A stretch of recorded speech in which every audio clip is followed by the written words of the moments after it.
Something happens to women when 40 arrives. A quiet spark that suddenly burns through everything they've built. One morning she's frying eggs, reminding the kids about homework, checking travel plans. The next, she's scrolling dating apps, buying lace she never wore before, laughing at messages from men she barely knows. And you stand there stunned, asking yourself when the woman you married turned into someone you can't recognize. It's not a movie plot, it's real, and it's happening in homes everywhere. Stay through the end, because what follows isn't random heartbreak. It's a predictable pattern written deep inside human psychology. Once you understand it, you'll never see midlife relationships the same way again. Welcome to PsycheLure, where attraction, emotion, and psychology intertwine. The sudden shift. You probably thought you knew her. You believed that 15 years of marriage meant safety, that shared memories and kids built immunity against chaos. But one day, the same woman who used to fall asleep beside you starts pulling away, chasing something invisible. Millions of men are watching this unfold, whispering the same question. What changed? They remember loyalty, comfort, stability, and suddenly it all slips through their fingers. The truth? You weren't blind, you were lulled by normalcy. Because this shift doesn't explode overnight. It brews quietly for years under the surface, waiting for its cue. And when it hits, it feels less like betrayal and more like standing in the ashes of a life you thought was solid. The hidden trigger. There's a silent countdown ticking inside every woman's psychology. And it doesn't stop at youth. Somewhere between 35 and 45, it ignites. Not maybe, not sometimes, but inevitably. It's the point when hormones shift, attention fades, and the reflection in the mirror stops feeling like the same person. The woman you married isn't replaced overnight. She's quietly rewritten. Her values, her energy, her sense of worth, they start bending toward one question. Do I still matter? And that single question can turn a calm home into a storm. Because once she starts searching for the answer outside of you, the fuse is already lit. The mirror crisis. From birth, the world whispers the same rule to her. Beauty equals value. For 2 decades, she's rewarded for existing. Smiles, stares, compliments, doors opening effortlessly. It feels natural, effortless, endless. Then, one morning, the current stops. The mirror shows a familiar face that no longer commands the same response. It's not ugliness she sees, it's unfamiliarity. Imagine being an athlete whose entire life depends on speed. Then one day, your body hesitates, just for a second, and that second costs everything. That's what midlife feels like for her.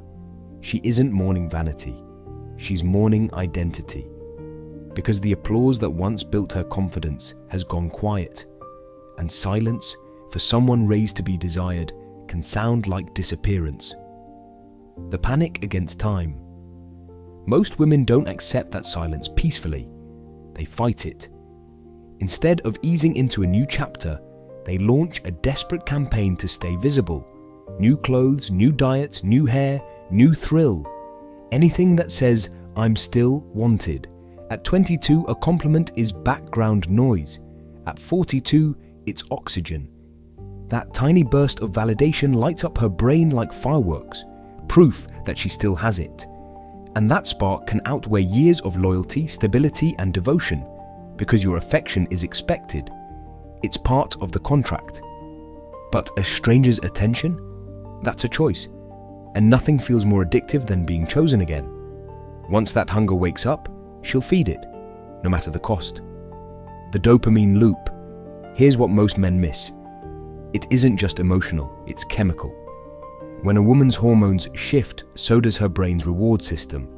What once felt fulfilling now barely moves the needle. The quiet dinners, the weekend getaways, the routines built over years, they register as static. To feel the same rush she used to feel from your touch, she now needs shock, novelty, danger. It's not malice. It's biology demanding fireworks where candles once burned. And the man she built her life with becomes invisible, not because he failed, but because he's familiar. The tragedy? Familiarity feels safe to him, but lifeless to her. And when safety stops creating emotion, the craving for risk begins. The slide. It never starts with betrayal. It starts with nostalgia. Old playlists, college photos, stories that begin with "back when I used to." The past suddenly feels brighter, wilder, alive. Then come the new friends, often divorced, glowing with their second chance. Wine nights turn into therapy sessions where every husband becomes the villain of someone's story. She begins to see herself in their reflections.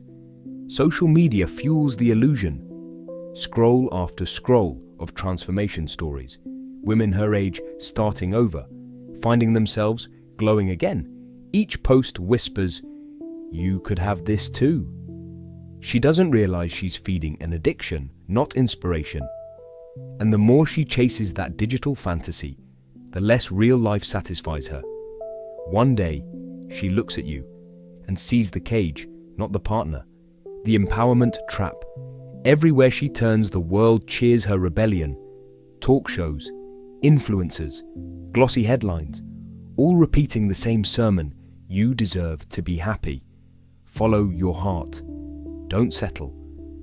No one tells her that happiness has an expiration date, or that chasing feelings destroys the very roots that once gave her peace. They praise the escape, but ignore the wreckage. The children confused, the husband hollowed, the home dismantled in the name of freedom. She's told to celebrate the fire, not the ashes, to value her desire more than her duty. And when she finally leaps, the crowd applauds. But applause fades too, and when it does, the echo sounds nothing like empowerment. It sounds like loss. Two roads at 40. When men hit midlife, society calls it a prime. Silver hair becomes character. Lines on the face mean wisdom. He's told he's distinguished, that now he truly has value. For women, the same years whisper a death sentence to their desirability. Every birthday feels like another door closing. While men are told they've ripened, women are told they've expired. So his crisis turns inward. He buys a motorcycle, joins a gym, flirts with adventure.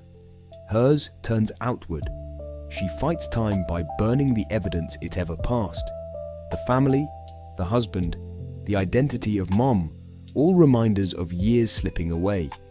He reclaims youth through toys and hobbies. She tries to resurrect it through destruction. One is embarrassed by his crisis, the other, unknowingly, sets fire to everything familiar. The rewrite. When she finally walks away, the story doesn't end. It's rewritten. The same marriage that once looked joyful in photos becomes a tale of hidden misery. She tells herself she was trapped, unseen, unloved, because admitting she destroyed something good would break her. Every happy memory gets rebranded as pretend. Every argument becomes proof of oppression.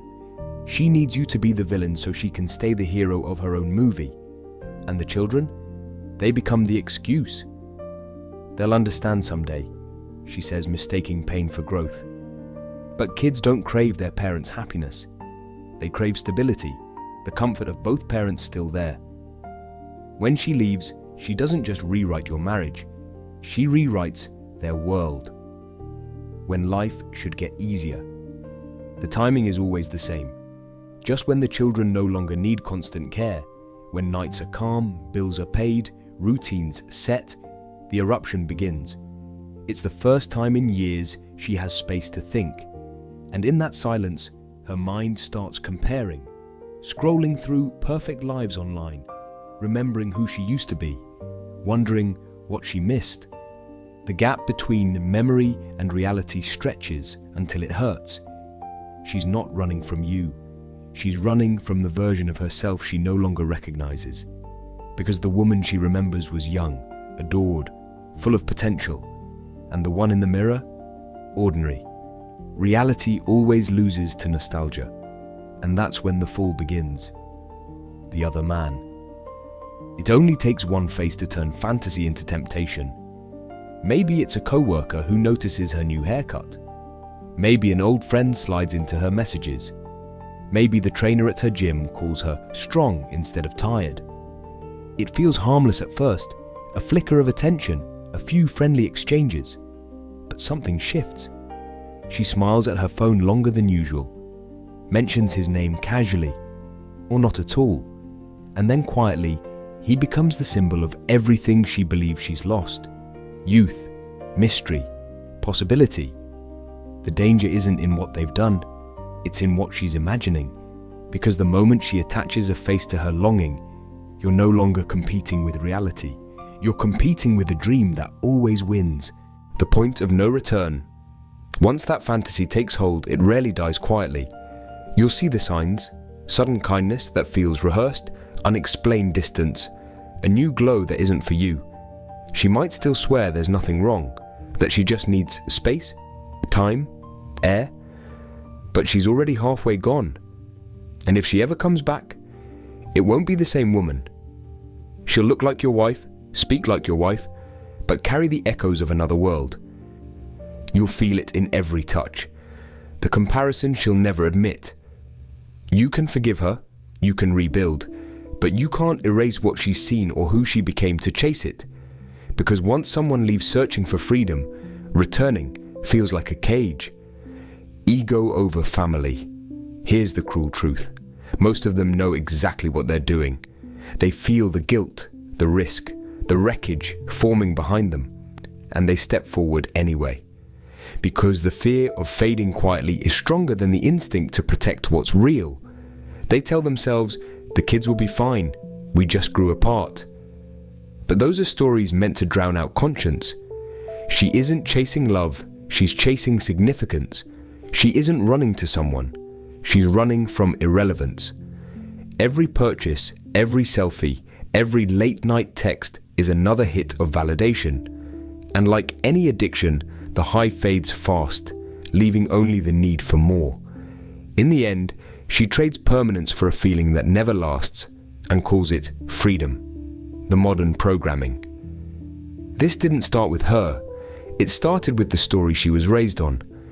From childhood, she was told she'd always be special, forever desired, endlessly chosen.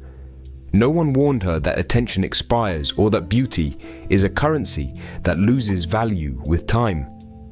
So when the world stopped paying the same price for her presence, panic felt like justice. Culture taught her to chase feelings, not foundations, to treat comfort as oppression and novelty as enlightenment. She isn't evil. She's simply following the script handed to her, a script written by a society that forgot to teach endurance. The tragedy: by the time she realizes that excitement fades, the damage is already permanent. What you can do. So what can a man do when he sees the storm coming? First, recognize the signs early. If her self-worth revolves around being admired, if aging terrifies her, if attention feels like oxygen, prepare yourself. Second, understand that her collapse isn't your failure. You can't fix someone's war with time. You can only refuse to be destroyed by it. And third, protect what matters. Secure your children's stability, your finances, your sanity. Don't argue with panic. Document reality. Because when someone starts rewriting history, truth becomes your only armor. And when love turns into survival, calm becomes your weapon. You can't stop the tide from turning, but you can make sure it doesn't drown you. The fear behind it all. In the end, it was never about evil. It was about fear. Fear of aging, of fading, of becoming invisible in a world that only celebrates youth. And fear, when left unchecked, can destroy everything it touches. Women over 40 don't set out to wreck families. They're trying to outrun time. They're terrified of being ordinary. And in that terror, they mistake chaos for freedom. Society applauds them for living their truth. But no one claps for the man picking up the pieces, or the children splitting weekends between two homes. You can't change what the world teaches, but you can see it clearly before it reaches your door. You can stay grounded when panic tries to drag you into the fire, because once you understand what really drives it, you stop taking it personally. and you start living with eyes wide open. Don't say you weren't warned.